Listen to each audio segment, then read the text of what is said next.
Hello' বন্ধু বান্ধৱীসকল, মই আল্পনা স্বাগতম সকলোকে মোৰ চেনেললৈ।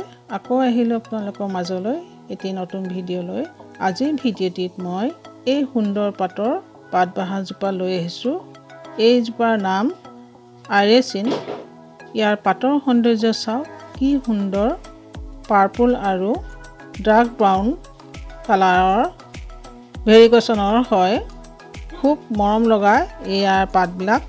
ইয়াৰ পাতৰ সৌন্দৰ্যৰ কাৰণে সকলোৱে লগায় এইজোপাক আপোনালোকে এনেকুৱা পটতো লগাব পাৰে বা আপোনালোকে হেঙিং পটতো লগাব পাৰে। হেঙিং পটত লগালেও খুব সুন্দৰ লাগে এইজোপাক। যেতিয়া ফুলজোপা ওখ হৈ যায় তেতিয়া ইয়াৰ ব্ৰাঞ্চবিলাক হাউলি আহে। সেয়ে হেঙিং পটত লগালে খুব সুন্দৰ লাগে। হেঙিং পটত লগালে আপোনালোকে ফুলজোপা প্ৰথমে জোপোহা কৰি ল'ব। প্ৰিন্সিং কৰি ইয়াক প্ৰিন্সিং কৰিলে বা কাটিং কৰিলে ইয়াৰ ব্ৰাঞ্চবিলাক খুব সুন্দৰকৈ ইয়াৰ নতুনকৈ ব্ৰাঞ্চ ওলায়। ফুলজোপা জোপোহা হয়। জোপোহা হোৱাৰ পাছত হেঙিং বাস্কেটত লগালে যেতিয়া ফুলজোপা জোপোহা হ'ব তেতিয়া আৰু প্ৰিন্সিং কৰিবলৈ এৰি দি ইয়াৰ ব্ৰাঞ্চবিলাক ওলমিবলৈ দিব লাগে। খুব সুন্দৰ লাগে তেতিয়া। এইজোপা ইজি টু কেয়াৰ প্লেণ্ট হয়। কোনো বিশেষ যত্ন লোৱাৰ প্ৰয়োজন নাই। যিকোনো মাটিতে লগালে এইজোপা সুন্দৰকৈ গ্ৰ' হয়। যিহেতু আমি ফুলজোপা পটত লগাম সেইবাবে পটটোৰ মাটি ৱেল ড্ৰেইন হ'ব লাগে। পটটোৰ মাটি ৱেল ড্ৰেইন নহ'লে ইয়াত আমি পানী দিলে অতিৰিক্ত পানীখিনি ওলাই যোৱাত অসুবিধা হয় আৰু তেতিয়া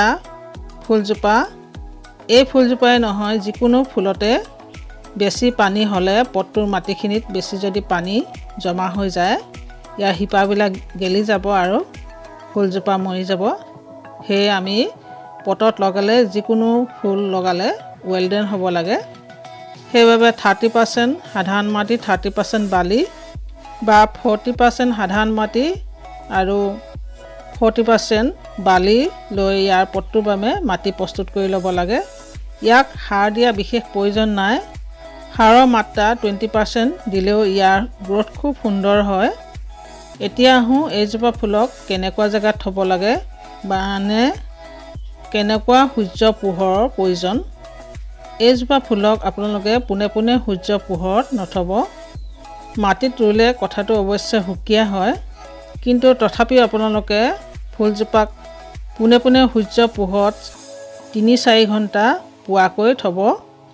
বেছি ৰ'দ পালে বিশেষকৈ গৰম দিনত বেছি ৰ'দত থাকিলে বা দুপৰীয়া ভাগৰ ৰ'দটো বেছিকৈ পোনে পোনে পায় যদি তেতিয়া ইয়াৰ পাতবিলাক শুকাই যোৱাৰ দৰে হয়। অৱশ্যে ঠাণ্ডা দিনত তেনে নহয়। বা আপোনালোকে পোনে পোনে সূৰ্য পোহৰত নথৈ ইনডোৰতো থ'ব পাৰে সম্পূৰ্ণ পোহৰ পৰা জেগাত। তেতিয়া ফুলজোপাৰ গ্ৰ' খুব সুন্দৰ হয়। এতিয়া আহোঁ পানী দিয়াৰ বিষয়ে। এইজোপা ফুলক প্ৰতিদিনে পানী দিয়াৰ প্ৰয়োজন, কাৰণ ইয়াৰ শিপাবিলাক বহুত বেছি হৈ যায়। সেইবাবে ফুলজোপাক যথেষ্ট পানী দিব লগা হয়।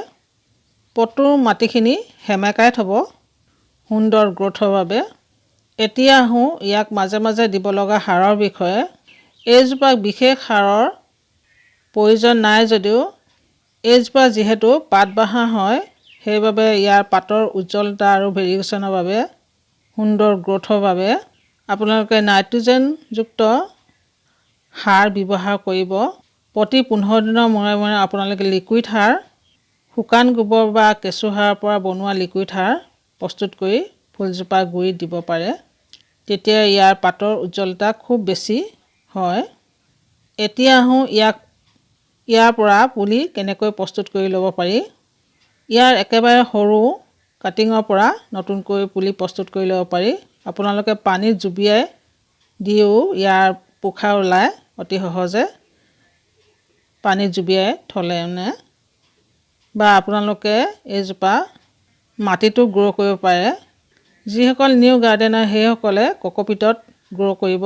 কেতিয়াবা মাটিত গ্ৰ' কৰিলে ইয়াৰ ব্ৰাঞ্চবিলাক মানে কাটিংবিলাক ভালদৰে গ্ৰ' নকৰে, মৰি যায়।